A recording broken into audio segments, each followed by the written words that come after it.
Welcome, ladies and gentlemen, to NJPW Puroresu Review. I am your co-host, Andre C. Right here, over here on the right to my screen is the Melball. How you doing, Melball? Hey, I cannot complain. It's been a pretty good start to the week. We've had a nice couple of days of some amazing wrestling.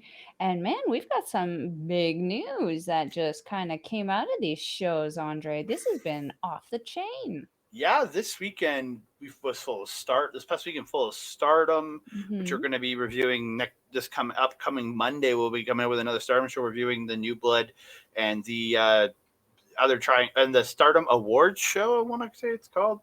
Um, Yeah, it's almost kind of like the entertainer of the year, wrestler of the year kind of ceremony. All the girls are dressed up.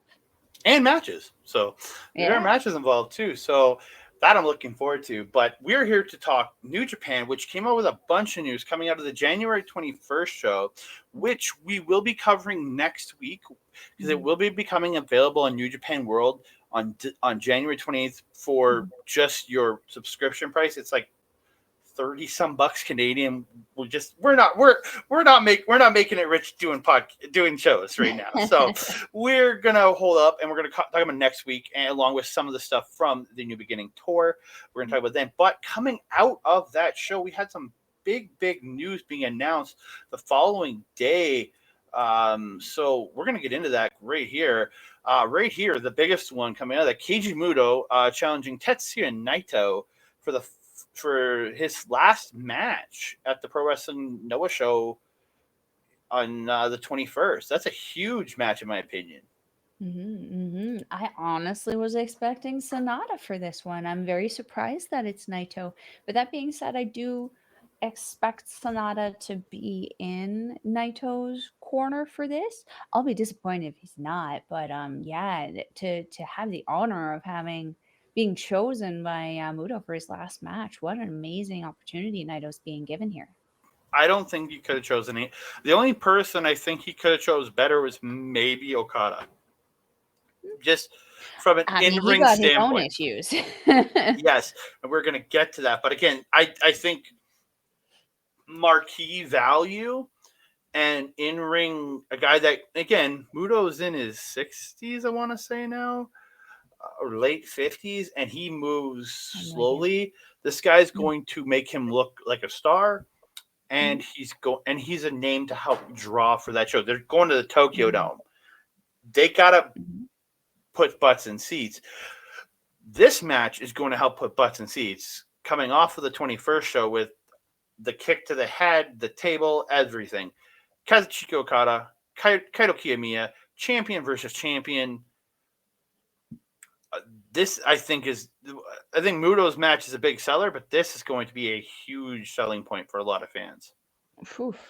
I mean, the buildup for this alone is kind of intense. Mm-hmm. Now looking at this picture here, I mean, how much does Kaido kind of look like a 20-year-old version of Okada, much in the same way Shota almost looks like a 20-year-old version of the Ace. My He is goodness. very much a young Okada. Like the look is Mhm. so similar, like the jawline, everything, the eyebrows. It's scary. It really It's a little is. scary. What are you guys doing out there in Japan, man? But yeah, the setup for this, I mean, goodness, rest like protect Kevin Kelly and Chris Charlton at ringside. Our poor little commentator is getting just wrecked. My top Okada, commentary team in the world. I don't want them hurt. we need them, Okada. Yeah. He's certainly living by his stable's name there of Chaos. He definitely lost his cool on Yeah, Kaido there. very much so. And the other match on that card that was announced, it's Hiromu Takahashi, the current IWGP Junior Heavyweight Champion, versus Amakusa, who is the Noah's Junior Heavyweight Champion. So again, it's Hmm. another champion versus champion, but in the junior division. I'm very much. I've seen a few Amakusa matches. I haven't seen a lot of his stuff. He's very good, and I cannot wait to see these two mix it up. I think it's going to be an Mhm, absolutely tremendous match. mhm, mhm. I do enjoy the braids that he has. I think that's gonna be a lot of fun to see whipping around there. Yeah, it's gonna. I think it's gonna be a fun time. But Mhm, talking about Hiromu Takahashi, he had mhm, made an announcement the other day, was a couple of days ago. We're recording this on Tuesday the 24th, I think it was on Sunday or Monday. He made this announcement.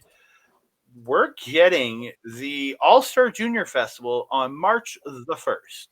Um, this is going to feature companies, pretty much all the companies in Japan and CMLL, 2AW, 666 Pro Wrestling, All Japan, Big Japan, DDT, Tradition, Dragon Gate, Ganabare Pro Wrestling, Gleet, which is a shout out to Lindemann, Just Tap Out, Kyushu Pro Wrestling, Michinoku Pro Wrestling, Japanese New Japan Pro Wrestling, Osaka Pro Wrestling, Pancrase Mission, Pro Wrestling Basara, Pro Wrestling Freedoms, Pro Wrestling Noah, Pro Wrestling Secret Base, Pro Wrestling Zero One, and Ryukyu Dragon Pro Wrestling.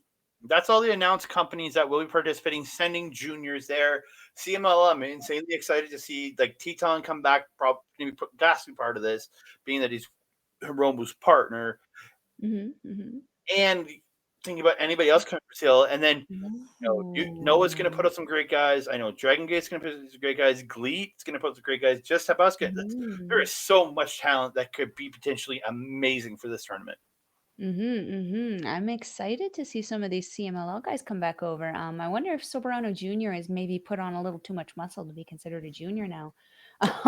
Well, Dulce and I Gardenia think is also one I would be super, super excited to see back in here. Fuego was a lot of fun with Taguchi the last time he was over. I'm excited for this. I think there's going to be a lot of multi-man tag matches. Maybe we'll get a Maybe we get a captain's rule match. God, those things are confusing. But yeah, so much so. Absolutely, and I'm very much looking forward to this. We are going to cover this here on NJPW Review because this is going to be crazy. We're not going to know who I say at least 75% of the people are, but I'm excited to see new talent. I really am. Same. Yeah. So from here, we're going to quickly go over Battle in the Valley before we get into reviewing the shows we're coming up. Pre-show, Alex Coggan, JR Kratos. I think absolutely fun. We are big fans of Alex Coggan. Yeah, very much so, very much so. A little crazy eye with the Terminator eyes. We got to work on the algorithms with that for you, Mr. Robot Sir.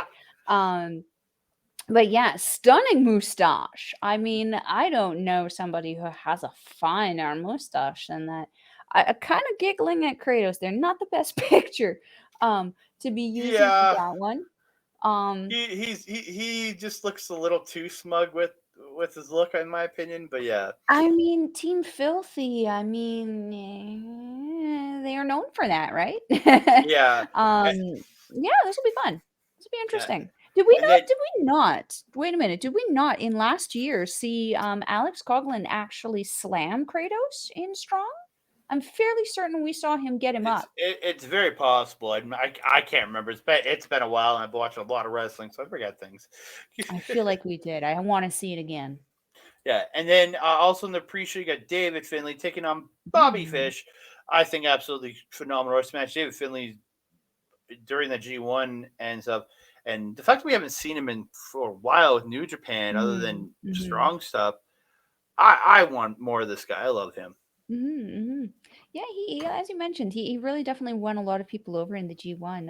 I feel that this will be a very high energy match because Bobby Fish is also no, small stack there. He's going to take it to David Finlay, and we did kind of see a preview that we'll get into later on in the show here. Yeah, and then we have Eddie Kingston versus Jay White in a special challenge match. I am not the biggest Eddie Kingston fan. I respect the guy for everything he does in that ring. He just doesn't capture me I respect him like I do Bad Luck Fale, and the fact that outside of the ring and when this guy is talking as a personal person online and the stuff he talks about in his mental health, I insanely respect this man for everything he does, talking about mental health and what he encourages. I respect him. I've never been able to get in the character, but he's facing Jay White, who I think is probably one of the best characters in professional wrestling today, and how he draws people in.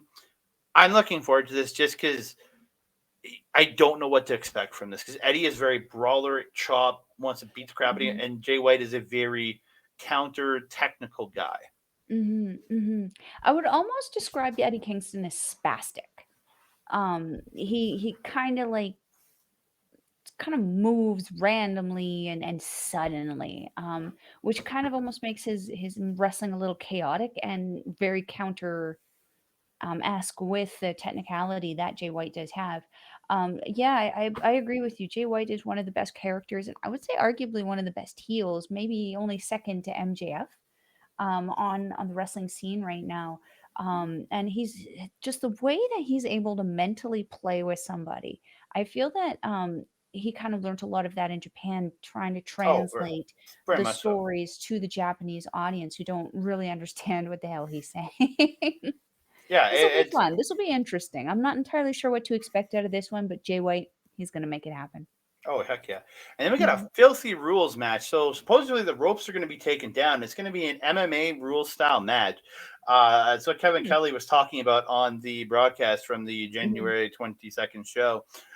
So I'm actually looking forward to this. I'm a big fan of Homicide. I think again, he's not quite at the level he was 15 years ago when I was watching him at the peak of his stuff in TNA, but Oh, I when he love was with LAX? I love some filthy Tom Lawlor. And what is it? 9 days before this show, we're gonna get to see filthy Tom Lawlor right here in Edmonton, Alberta. I am so We excited. are. We are. I can't And we are wait. not going to embarrass me in front of him either, are we, Andre? Oh, I'm going to do that. God damn it. Yeah. And then No. the final announced match for that show is again Kairi versus Mercedes Moné. I think everybody's really looking forward to seeing what comes out of this because Mm. I don't know what to expect because both these women are absolutely tremendous in the ring, but Mercedes hasn't wrestled since March or May of last year. Mhm. So I Progress. hope she's wrestling with some people. Yeah, I mean, she's certainly all over her media training with people. She's all over Mexico, all over the US. Now she's in Japan training, training, training. Mm-hmm. So at least she's getting the training thing kind of taken care of, which gives me more faith into the individual than, for example, somebody who doesn't train and professionally wrestles every 2, 3 months, you know? I have more faith in that person's ability than the other. So, that being said, what do you think that we can expect to see, Andre? I think we can expect to see the move that was supposed to happen when she debuted properly done, and we will probably hear what she has decided to maybe call it. I'm expecting a moneymaker. I would personally love that. It makes sense because you can also rhyme it with Monet maker, right? And it plays off the other champion's move, the Rainmaker. So Mm-hmm. you never know. And then Exactly. the other announced thing that's happened, no contestants. It's either going to be Okada or Shingo Takagi defending the championship against somebody on this show. So Well, that's all that's that's been not announced. vague at all.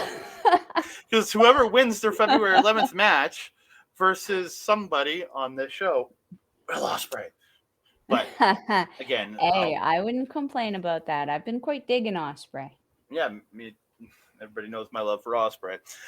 So we're gonna get I think into we new. have different loves for the man. Yes, I very much think that. Yes, I believe that. Please. Um, so we're going to get in. We're going to quickly go over New Japan Strong from January 21st, 2023. We're going to start out with a tag team match. C4 Cody Chhun Guillermo Rosas, and maybe I don't know. I'm not good at rolling my R's. Versus the Rah. West Coast Wrecking Crew. Royce Isaacs, Andrew Elson. I love me some Royce Isaacs. Him being Senior the Fringe. being the corner man for being the corner man for Tom Lawlor all through that G1 and tagging with him on all those undercards. I absolutely fell in love with Royce Isaacs. He is Mhm. absolutely phenomenal. Jarrell Nelson, so good. The only issue I have with this show in its entirety, it looks like I'm watching a independent wrestling show recorded in a bingo hall.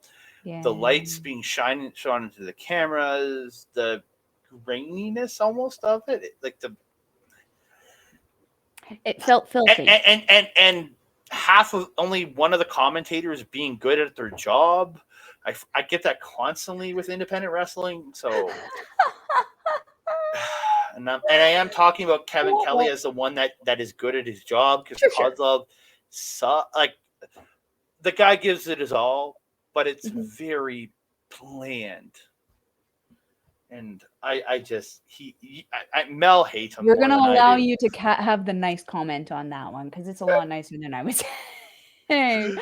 Yeah, But this match was good despite all of the yeah, shortcomings of the show. yeah.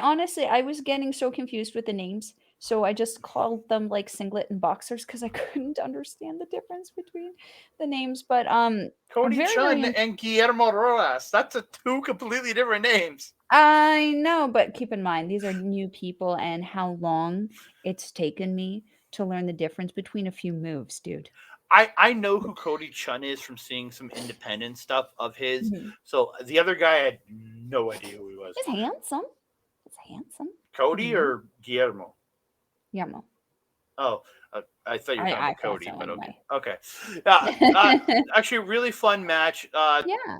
A lot of good offense for both teams in this. Mhm. Um, but in the end, Jarrell Nelson double knees Rosas, hits a fisherman buster onto Cody Chhun, then does a powerbomb face buster thing, like where he brings him up and then he fell back into the turnbuckle. But I think that was actually a mess up, but it looked like he Oh. was just crushing the guy's face. And this is where Isaacs picks him up, hits this sick looking German. Then he slams Chhun and Jarrell comes off the top with the elbow, gets the win. And I think it was about 10 minutes or so. Mhm. 9 minutes 50 some seconds or something like that. I thought Yeah. a really fun match and a great introduction, I think, to the audience for Cody Chhun and Guillermo Rojas. Mhm. Mhm. And again, going back to Royce Isaacs, I was a fan of him, especially in this match. I just enjoy his energy. Mm-hmm. Very, very much so engaging with the crowd and stuff like that, whether it's positive or negative. He always has a lot of fun with it. I'm not the biggest fan of his partner. I feel like the partner sometimes tries a little too much. Was it Nelson? Jorel Nelson, yeah. Yeah. Yeah, sometimes I feel like he's like, "You only have to put it here and you'll get accepted." I feel like he's a little up here sometimes.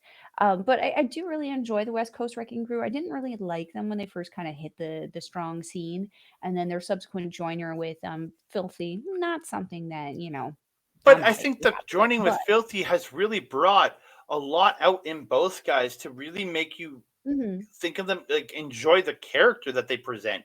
I know you're not big fan of Jarrell, but I think both of them have presented a much more appealing character since joining the Yeah, Team that's what I was Filthy. gonna say if you would have let me finish. Sorry, I'm the Brat. worst. I am the worst. So let's jump over to the singles match: QT Marshall versus Kenta. Mm. Um, oh, I meant to ask a question at the end there. Is Mm. Kozlov worse to you than Don Callis? Oh my god, what a question. Alex Kozlov worse than Don Callis? No. No. I How? know, right? Like, that's surprising, but it's like actually, maybe, because we only have to deal with Don Callis when Omega's there. We have to deal with Kozlov on a weekly basis. So Yeah. maybe, and yeah. and, and at least Don Callis can give you some energy, and like he can make you hate him. Like you outrightly hate him. You hate him for the energy he gives you and the things that he says. Kozlov, you hate him because he's just so crappy Because macho. he's bad. Like no, all respect to Alex Kozlov for getting in there and Mhm. being a commentator and doing this, coming off of being a Mhm. professional wrestler. Not everybody can do it, and I've heard much worse Yes, commentary you than have. Alex Kozlov in my life. So Yes, don't you get me have. wrong. It's just I'm not a fan. I mean, David Finlay, look at him. We're a big, big fan of his wrestling, but his commentary was awful. I think they should hire Alex Zane to replace Alex Kozlov. Keep the Alex. I agree. Hashtag Alex Zane for commentary. There we go. I'm Let's all get it about that. trending. I'm all about it. But we're gonna get on to QT Marshall versus Kenta. I thought absolutely phenomenal. Again, again Mhm. QT Marshall's a guy I've been familiar mainly because of the past 3.5 years with AEW. Mhm, But mhm. I seen him before in different shows. Mm. But I thought he did absolutely wonderful here with him, and going for signaling for the Diamond Cutter, then going for a GTS, like just made the crowd boo him even more. I thought that was great. it was absolutely fun to watch. Just Kenta's knees, his kicks, they're just so Don't good. forget that spinning backhand. Spinning backhand and the end towards the end with the whole chair situation, it was really weird to see Kenta not being the one to go get the chair initially and Mhm. taking the chair from QT Marshall and putting him into a chair with the DDT and stuff. It was just weird to be Kent to be the one to use the chair, but not in the way of cheating to heel use the chair. You know what I mean? Like, Yeah. I mean, I yeah, do think that, like, Kenta's kinda going through something right now, though, because his hair is kinda changing and everything's changing. His little speed walk to the ramp or down the ramp at Wrestle Kingdom. I mean, kind of, I don't know what's going on with Kenta there. I don't know, but I liked him in there. But the end of the match came. QT tries to power bomb Kenta onto the chair, but Kenta DDT'd him onto the chair, and then Mhm, he wakes up the ref who got knocked down and hits the GTS on QT and gets the win at like was it 12 minutes. So mhm, yeah, I thought absolute phenomenal match. mhm, mhm. I'm not the biggest fan of Cutie Marshall, but I do enjoy when he gets into the ring with somebody like Kenta where he can turn it right up. Yeah, it worked for him that he Mhm, had a guy who I think almost QT playing up the trying to really do douchey charisma and more douchey really worked against a guy like Kenta whose charisma comes from being a straight man almost like being mhm, a guy who mhm. doesn't emote but emotes while not emoting. You know what I mean? Like it's weird. He gives you charisma without outwardly being charismatic. Kenta does, and that's where I think it worked, especially against QT Marshall. Mhm. Yeah. And the main event of the evening was for the Strong Tag Team Championships. Motor City Machine Guns, Alex Shelley, Chris Sabin taking on Roppongi Vice, Trent Beretta, and Rocky Romero. Go Machine Guns. Let's go. Motor City, baby. You do Rocky. I'm all about Motor City, baby. This I'm absolutely. not gonna lie, I'm more about Beretta than I am about or Trent or whatever he's going by now. He'll always be Beretta to me. Um, Mhm. of that tag team, he was kind of my favorite. Yeah, I thought, dude, this match it's everything you wanted from these two teams being in the ring. You got the Yeah. big hits from both these teams. You got Shelly and Sabin hitting the strong zero. Like that was the biggest one that they hit strong zero and not Rapungi Vice. Like there is it just like there's so much to this. Like there was the dragon screw, like Alex Shelley dragon screws Rocky into the ropes on the outside, and then Sabin just goes and does it into he's tangled in the ropes on the inside of the ring, just wrecking both the knees. But yeah, like it just there was a spot early on where Rocky does the doing the shoulder shake, and then Shelly Yes. Huh? decides to do the hip thing and like shake his hips. Oh my god, it was just so Yeah. over the top, but I loved it. I was just like, Mhm. this is so good. I really enjoyed it. Um, but yeah, I there was a spot Trent hit a German, then a half and half suplex on Sabin, and then Mhm. just gets him in the corner and just lays the boost and just like looking like he's literally trying to like cave his chest in. Mhm. Like Mhm. it's just impressive. Um, Mhm. in the end, though, Machine Guns take Trent out. They hit the Spin Doctor onto Rocky Romero, and Sabin pins Rocky Romero to retain the Strong Mhm. Openweight Tag Team Championships. And ain't that how it usually goes, unfortunately, with Rapongi Vice here? They usually, you have to take out Beretta, because Beretta is usually the tough one. He's the Kashimasaki, the undefeatable, unbeatable one. You have to take him out and then take out Rocky. Because Beretta will always find a way back in to save Rocky. We saw this a lot when they were battling in NJPW before Beretta moved up to the heavyweights, leaving Rocky to kind of get into there. I think that was when he started teaming with Taguchi. Yeah. Was when Beretta moved up to the heavyweights. Mm.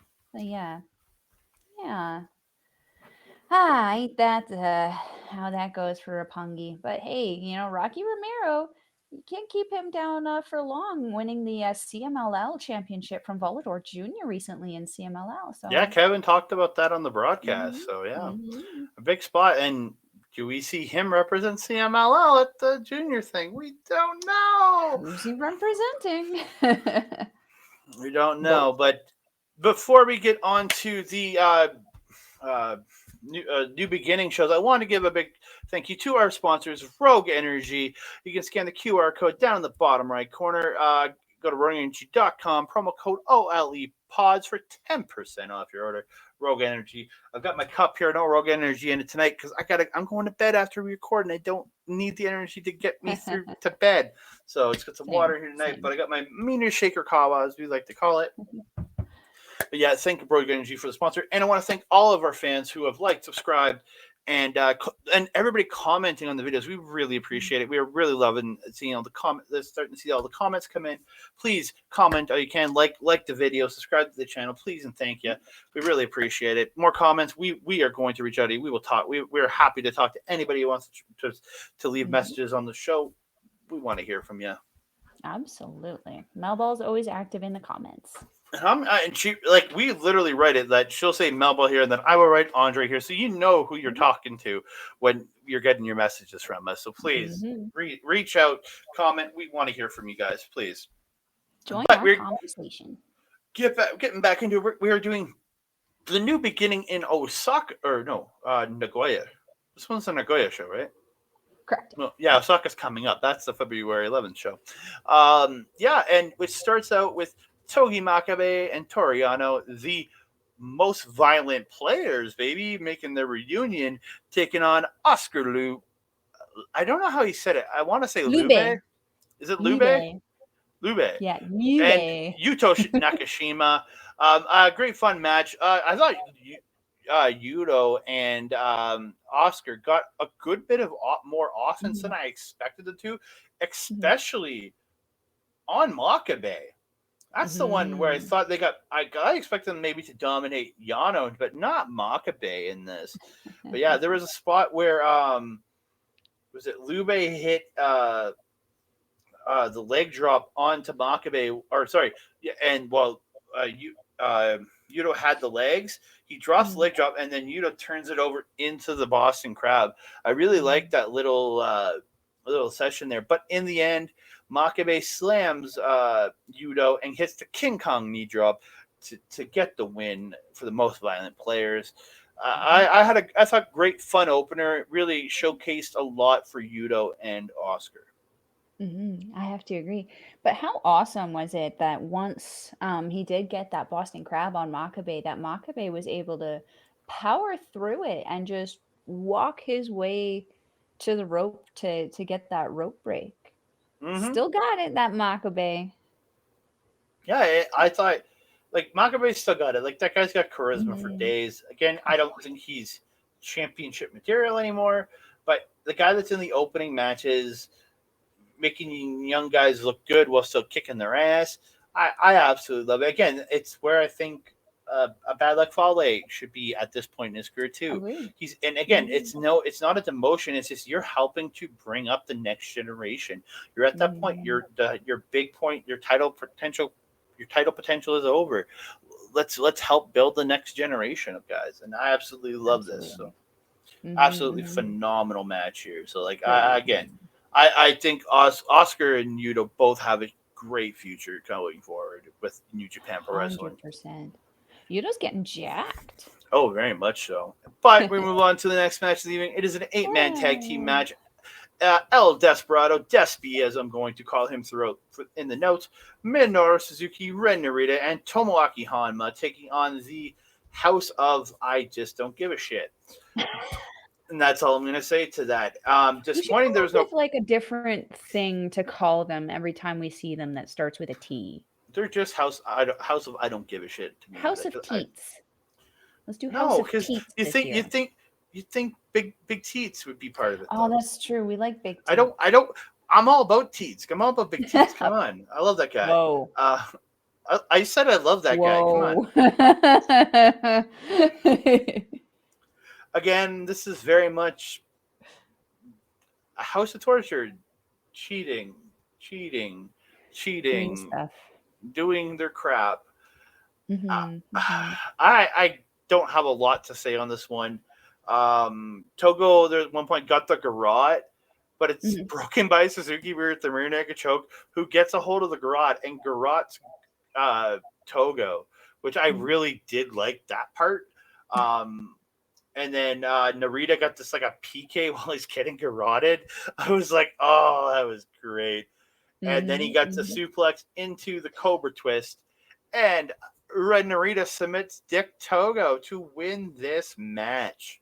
Mhm. Um, I Mhm. did like the little spot after where Suzuki goes fist bumps Despy, then he goes to fist bump Hanma, and Hanma hesitates but gives him the fist bump, and he goes over to Narita, and Narita kind of just backs away and walks away from him. It's almost like he's not ready to trust Suzuki quite yet. I I think mean, it's would you be? yeah, Murder Grandpa's the best. I mean, Murder Grandpa would be the one person you would want on your side, but it's Murder Grandpa. You don't want to be murdered by Grandpa. Despy's got his trust. Come on. It's true. It's true. You got to Um, trust somebody for them to trust you. So just do it. But like there should be some trust here because he's challenging House of Torture. He wants the tag the 6-man tag titles with Narita and Despy. So I mean, we'll see. We'll see. Something that I did want to point out, new gear for Hamna. yes, And good new gear for Hamna. I'm really digging the there's like a now an accent of like chrome blue yeah, it's on the not just the outside there. Hanma Mania tights anymore. I think, Trace. Yeah, it did have like he did used to have like the splashes of pink and stuff on it, but now there's like pink and like this chrome blue. It's very, very sharp on him. Something I also really enjoyed about this match was when Hamna was chopping the shit out of a show there. Certainly Mm. tenderized those titties really, really nice. He blistered those things really good. Gotta, love him for that. And something that I also noticed that Hamna was also hesitant throughout the entire match to tag out specifically to Desperado and Minoru Suzuki. Mhm. Suzuki surprisingly acting like a cheerleader for his team, trying to get Hamna to come into the corner and tag him. And when he finally did, I don't like it's been a hot minute since I've seen Minoru Suzuki that limber and that quick again. Like he's still quick and limber before, but it was almost like this match kind of lit a little bit of a fire underneath him, and he got just that little bit quicker towards the end of this match. That was all I wanted to add And to there it. was a spot where Suzuki goes to tag, like reaches out to tag Narita. He's holding on to I can't remember who he's holding on to, and Narita won't tag him. So he lets go of his opponent, walks over and chops Narita in the chest for the tag. I want So to say that was show, but I'm not yeah, entirely but sure. he chopped Narita in the Yeah, chest for a tag because yeah. Narita wouldn't tag him. That's on Narita, in my opinion. I agree.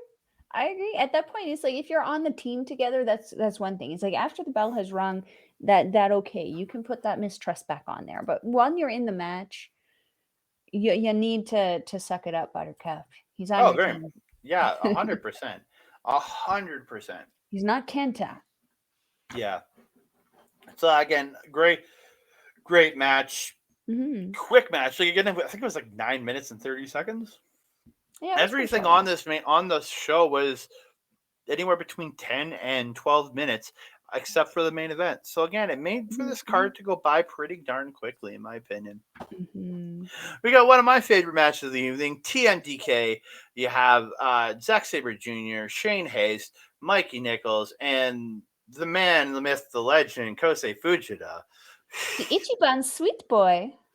Taking on Chaos's Hiroki Goto, Tomohiro Ishii, Yoshi-Hashi, and young boy Rohei Oiwa, the man who wants to be part of TMDK but didn't get the invite. I mean, and maybe he will, maybe he won't. Maybe we'll start to see a little bit of a battle there between Oiwa and Fujita, where Oiwa is trying to prove himself and maybe disprove Fujita. How much of a fun story would that be to kind of throw into the mix? I just love how like in the image though. I just want to say how like Yoshi-Hashi's like stick is just poking up from freaking Ishii's head Yeah, there. He just looks like a you just got a spastic rant. unicorn. Just Ishii has just a random horn now, I guess. Yeah. Unicorn Ishii coming into Yeah. NJPW, man. This was a fun one. Mikey Nichols and Yoshi-Hashi starting it off when Mikey Nichols like goes a little cray cray. Mhm.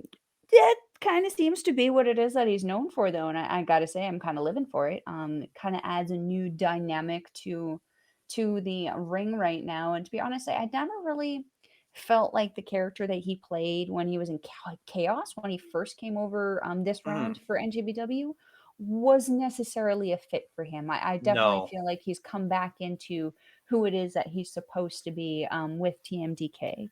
Well, and Um, you gotta remember he played off been playing off Shane Haste and the attitude they've mm, created together for years and years and years. And I don't think they've been a heel team ever before this. So mm, getting to see them kind of have an attitude about themselves and do what they're doing, I mm, absolutely find it phenomenal. And I think Zack Sabre Jr. only makes it better mhm, in the mhm, cockiness aspect. And I do have to give a big shout out to the gear that TMDK was wearing. mhm, They all had the TMDK on the back of their gear. I know Nick was wearing the pants while Hayes and Saber wearing the trunks.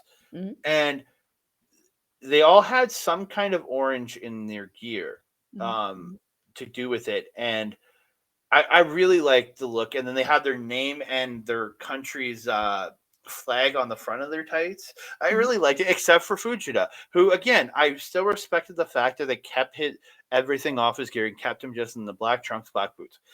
mhm, He mhm, is their young boy. Yes, you can wear a TMDK shirt to the ring, but once you get in that match, you are a young boy. You wear your normal young boy gear. I like that. mhm, mhm. Yeah, and that's what Kevin and Chris were saying on commentary quite a bit, that this wasn't a graduation for Fujita in any sense. This is Mm-hmm. him still being a part of the Young Lions like program. He's just been accepted as a TMDK honorary member for the time being because he's Mm-hmm. useful.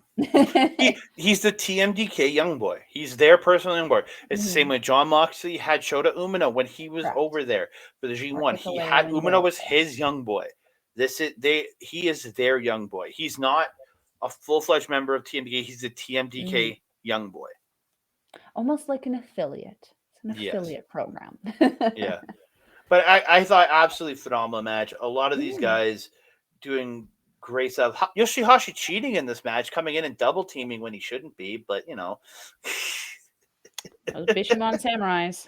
Yeah, they're just willing to cheat, man. I don't know. This is what happens when you steal your daddy's armor. When Hayes hit that reverse power slam on Goto, I was like, "Whoa, where'd that come?" Because he picked him up like and just power slammed him, but like face first into the Mhm. mat. I absolutely thought that was absolutely phenomenal. Mhm, mhm. The exchange between Ishii and Zack Sabre Jr. also really, really great kind of beginning and kind of showcase for what it is to expect for their showdown coming up here. I'm not sure if that's on the Really, really 10th or the fun. 11th. Because I know there's two Osaka shows. I think this is the Uh, first night. I I have think. no idea. Yeah, it's on either the 10th or the 11th show from in February. I honestly don't remember. I honestly don't remember. We'll find out eventually when we see it. Hmm. It'll be a surprise. Definitely. Did you say the win on this one? No. Go ahead, my sir. Oh, sorry.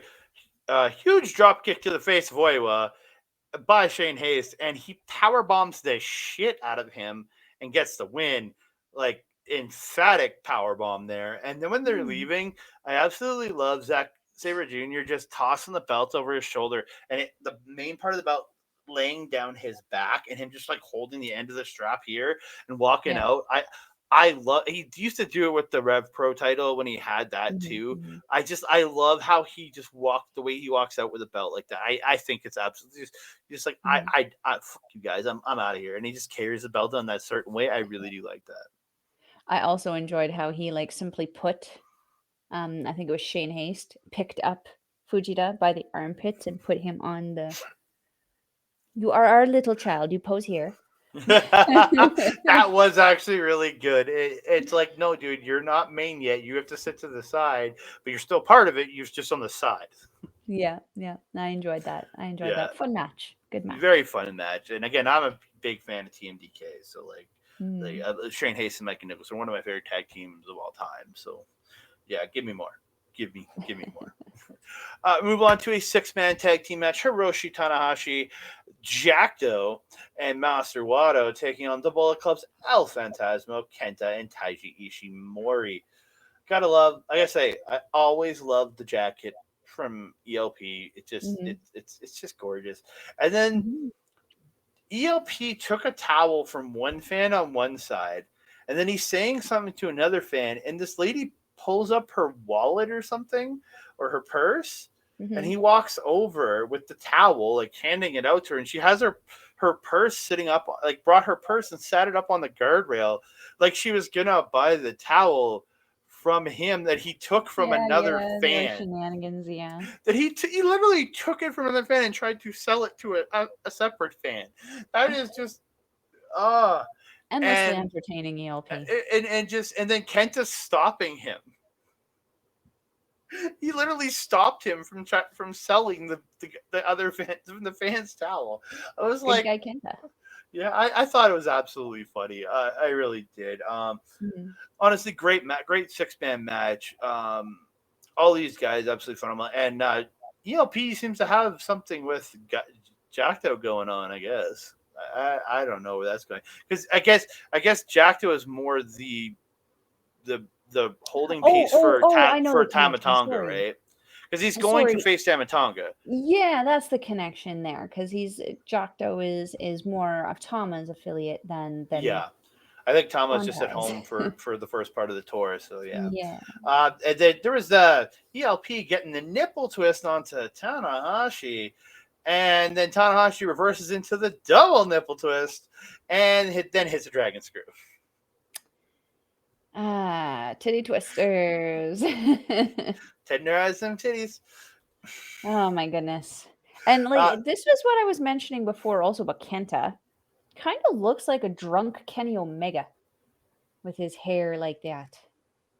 The Almost, blonde. maybe a drunk uh, Kota Ibushi, maybe, but more than Kenny. But I haven't seen Ibushi lately, so I don't know if that's what he looks like.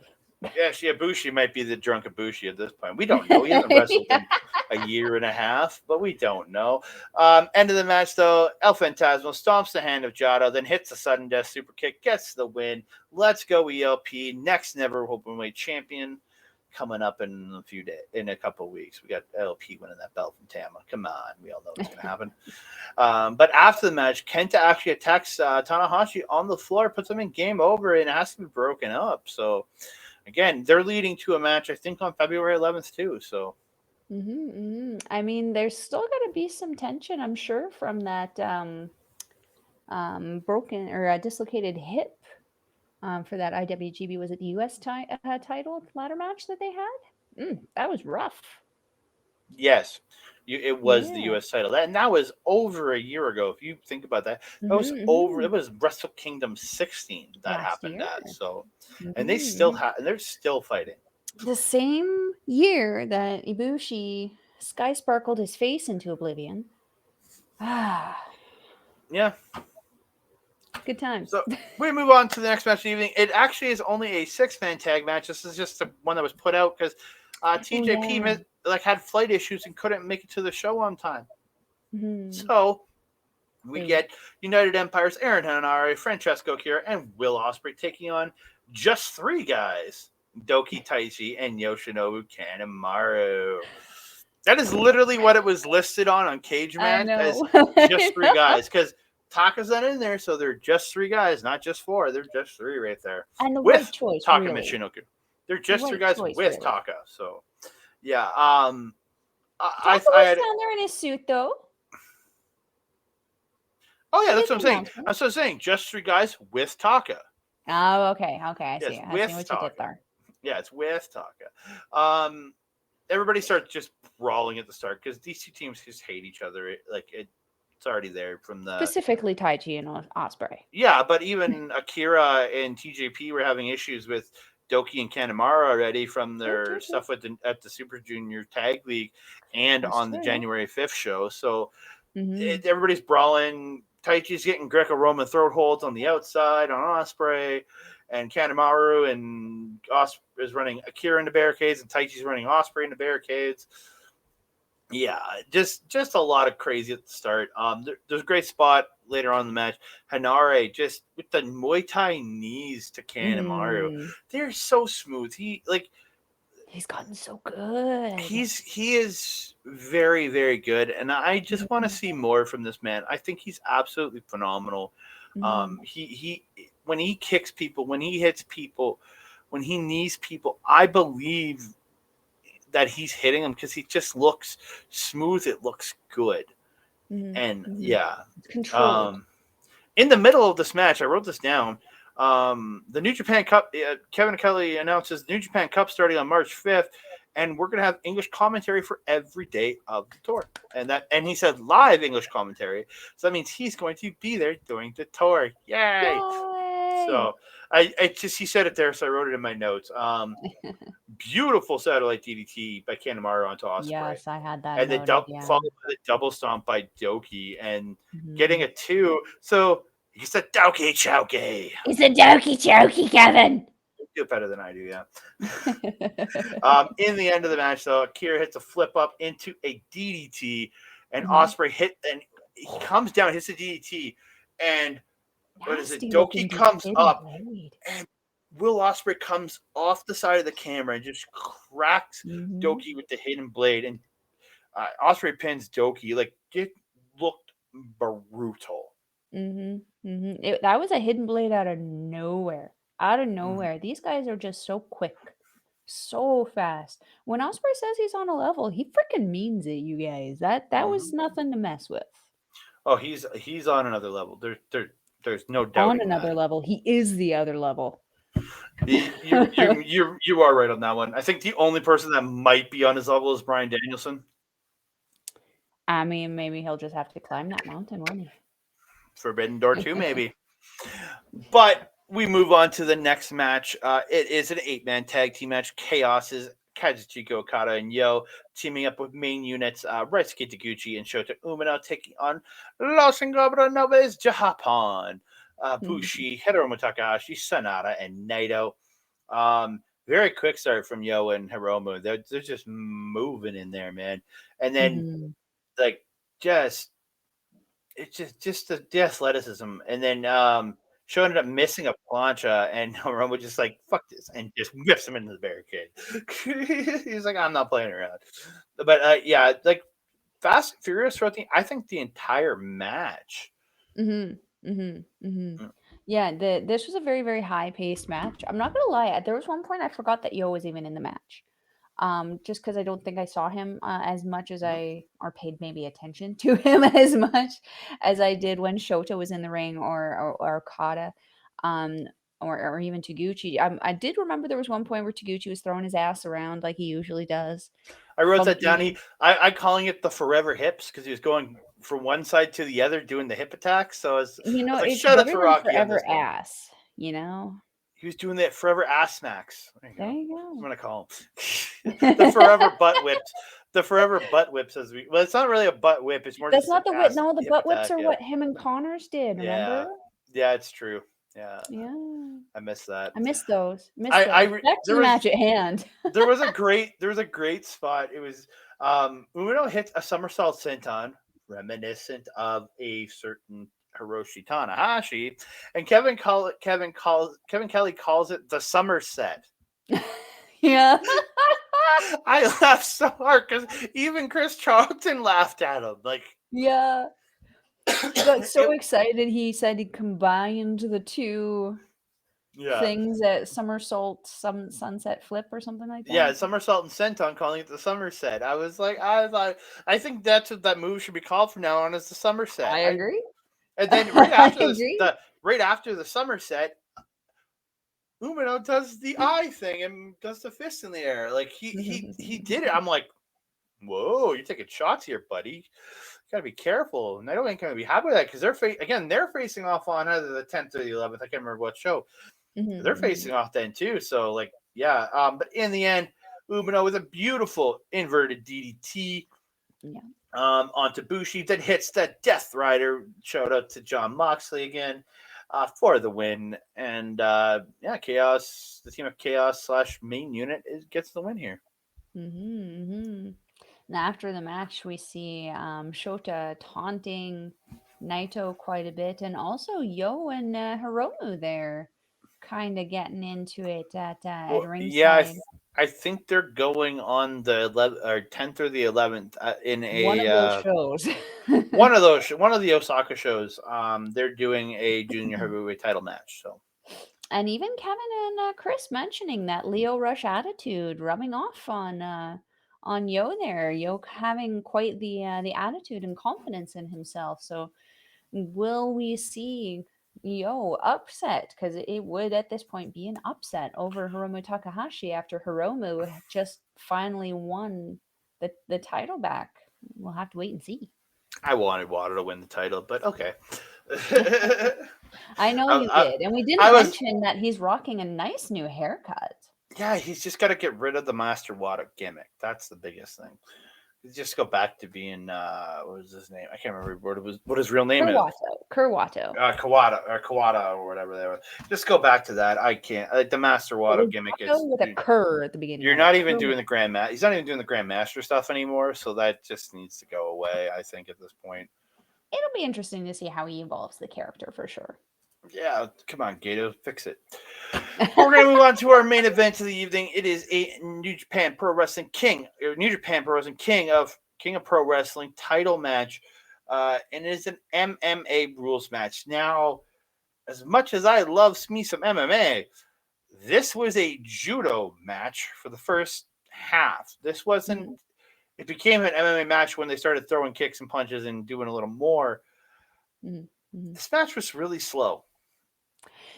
Yeah, at the beginning, yes. If that's not your thing, it's certainly hard to get into. For me, never having seen something like that before, I was personally fascinated by it. But if that's not your thing, it is going to be very hard to watch. Like, honestly, I don't want to say, but a lot of that early gi throwing and the stuff they were doing when they're throwing each other with the gis and doing just a lot of the ground, you could have eliminated a good maybe 5 minutes of that and brought this match down to about the 15, 16 minute mark. So I think it was 22 and a half minutes. You could bring it down to about 16, 17 minutes. And I don't think it would have hurt it because I thought a lot of the slow grappling and things they were doing just went a little bit too long. So, and I got to say, the United Empire is a much better team than LIJ. Because they're not going to wait in the back. They're coming down with their guy right from the start. Where LIJ doesn't support their guy until halfway through the match. Like, what the hell? I mean, they were literally just out in the ring. They could have just stayed at ringside and just waited for their guy. But then how would they get their shirts on and stuff? Their shirts are. They took their shirts off ringside. They literally took their gear off ringside. Come on. I'm not gonna complain that there was 5 extra minutes in the match because that's 5 extra minutes that I get to look at Will Ospreay in that freaking tight ass shirt that he was wearing. Oh jeez. But I thought like the back half of the match was really good when these guys were throwing a lot more stuff. But again, they still slowed down into trying to do tosses and things like that. Again, this match could only end by submission, stoppage, or knockout. And it was a good match overall. It's just it took a lot for it really to get into it for sure. To get into it, and the end of the match did come. The shenanigans were great. Oh yeah, great stuff. I loved Khan smothering Tagagi with the gi. Yeah. That was absolutely great. Yeah. Let's talk about the shenanigans on the outside where, Shingo ends up in United Empire's corner and they were, sometimes roughing him up, throwing him back in. They did not. They grabbed him and tossed him back in. That was the rule. And toss him, but they could have done it nicer. the entire part of the rules was if somebody comes out, you're supposed to immediately put them back in the ring. I'm That not was the rules. disagreeing with They that. did exactly what they're supposed to. It's Takagi's Out of fault for rolling out. curiosity, is an Oz cutter on the outside really not interfering with it and just throwing him back in? Is that what that is? Is that what that is? That's after he punched another guy. Come on, I mean, at least that's in my that's it in my mind. That's You're what getting happened. technical with it now. That's Oz after cutter on the outside is not just throwing him on the inside. There were but that's after shenanigans galore. shenanigans were already happening with the rest of LAJ at that point. So he got Oz cuttered inadvertently. We'll go with that. I'm going to go with that. Oh, okay. Let's talk about Akira getting into the ring. And getting into the ring. He ran across because Hiromu got up on the apron. So Akira ran across in the ring. But he ran across to get Hiromu to not be in that ring. So and he couldn't have walked around it because it was faster to go across. Because Italianos don't speak Japanese. They don't know how to go around. Did Akira interfere with the two wrestlers in the ring at all? No. He was making sure Hiromu did not interfere in the match. See, you're just making up the rules to kind of go with the United Empire to make them look good, and I'm not going to fight you. I'm not going to fight you. I'm just saying what I see. So okay, we're going to move on. I'm not going to argue with you. I don't like it when you speak over me, sir. I don't like it when you do that. Sorry. I just call it as I see it. Akira ran into stop. You call it over when I'm talking, though. Sorry. So the end of the match that you've been trying to say came when? It came when Takagi got the rear naked choke, or not rear choke. It's like almost like a chicken wing choke. Almost. Yeah, kind of like a weird. Not a chicken wing, but he had the arm up above the head, and then pulling a choke, and got. He also had the gi that was helping to pull. I think he had the gi. Yeah, he had gripped onto the gi to help to get the leverage to choke, and gets the submission victory by making Khan pass out. Yeah, and then but you got what's your take on this whole? I mean, I'm not gonna lie, I did kind of feel that Shingo was gonna retain. Just not because it's anything against Okan, but because I don't think that this particular belt, is Great Okan level. He's the Rev Pro champion. For me, I don't want to say that it's a lesser belt, but to me, the belt is not worthy of having Okan challenge for it, if that makes sense. I feel that Okan should be challenging for the never open weight belt or higher. I didn't feel that, but you know how I feel about this belt, man. Like this belt is like, I mean, it looks kind of like who was it in our friends group who said it kind of reminds them of a classic boxing kind of title. Yeah, but it does look better than the television. It looks title. better than a TV title. I'll give you that. But it is. I don't know. In value, I'd say it maybe wasn't the belt that I wanted to see on Okan. It's not also the belt that I want to see on Shingo either. But with going into his match against Okada, it would look better with Shingo to come in with this win and with this title. You're muted. God, I had to burp, so I muted myself, and I thought no, it's totally fine. At least I caught you before you got too far into your sentence. Kevin Kelly did say at the start of the match, whoever won this. So when he said that at the start, that's when I was like, oh yeah, Takagi's not losing this. There's no way. Because Takagi and Okada is the marquee match for the February 11th show. Like don't get me wrong, Okada would be amazing. Oh yeah, 100%. But I think Takagi's the bigger match because this is a rematch, essentially the rematch from Wrestle Kingdom 16. Yeah, and that's not to say that we won't see Okan in a title match, in an IWGP World title match against Okada one day. I would love to see that match. I know Okan's going to be that champion one day. It's just a matter of time. He's just got to to climb a little bit more, but I don't think that the KOPW championship is the place for him to start. I think the never open weight title is the place for him, or maybe the US title. I agree with you 100% on that one. So Mm-hmm. yeah, and then after the match, Okada did come out. I don't know Mm-hmm. what they said because they're in the spoken Japanese. I know Chris was translating somewhat, but it's hard to like keep up with some of that translation. So I know As long Okada as came they out. want. They mouthed at each other, and they stood there and posed afterwards because it's them going to be facing off on February the 11th. I know that one's on the 11th. We got that one for shiz. Yeah. So from Oh. here, I gotta say thank you again to Rogue Energy for being our sponsor. Scan the QR code down there on the right hand corner where Mel's pointing at, and use promo code OLE Pods for 10% off your order. And OLE Pods got to give them a big shout out to our local establishment up there in the top right corner, way up there somewhere. I can't point really well. Mel's doing a better job than me. Please check them out. Oh, I got their information. I should really bring out the text box because I have their stuff here. Twitch.tv/ our local establishment, on Instagram and TikTok at OLE Podcast, and at youtube.com/ at our local establishment. Please check them out and support them. They're great friends to us. They do great work, does great stuff. You can find myself over there the weekend of February, either on the 18th or 19th.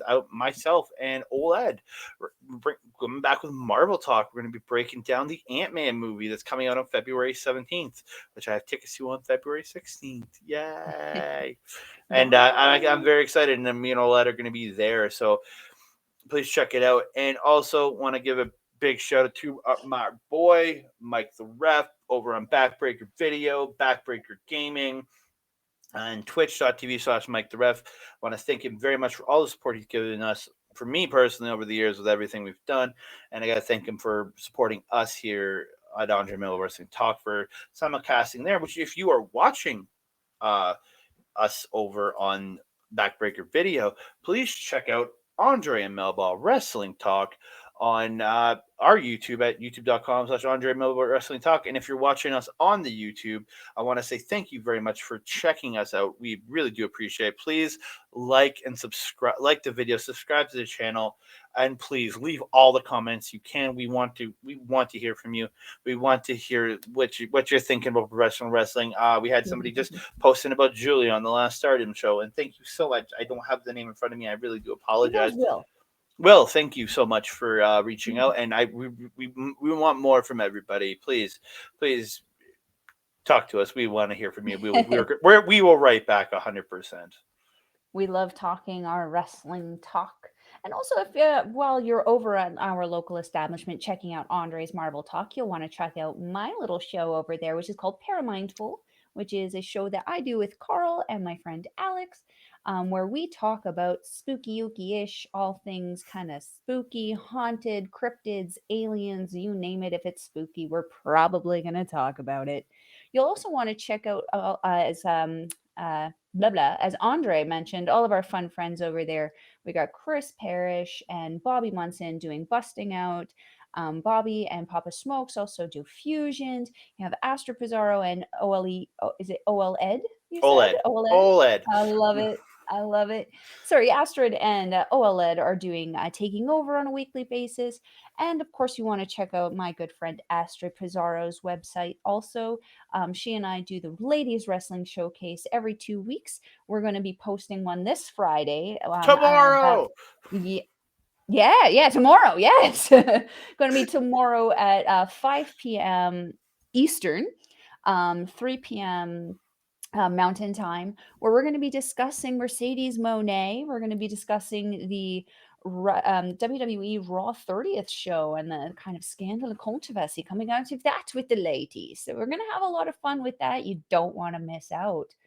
Also, if you are wanting to follow and watch NJPW, we'll leave a link in the description box below, but you will want to go to not www because that's not a part of the thing. It's just NJPW-World.com. It is 900 and I think 99 yen, approximately $10.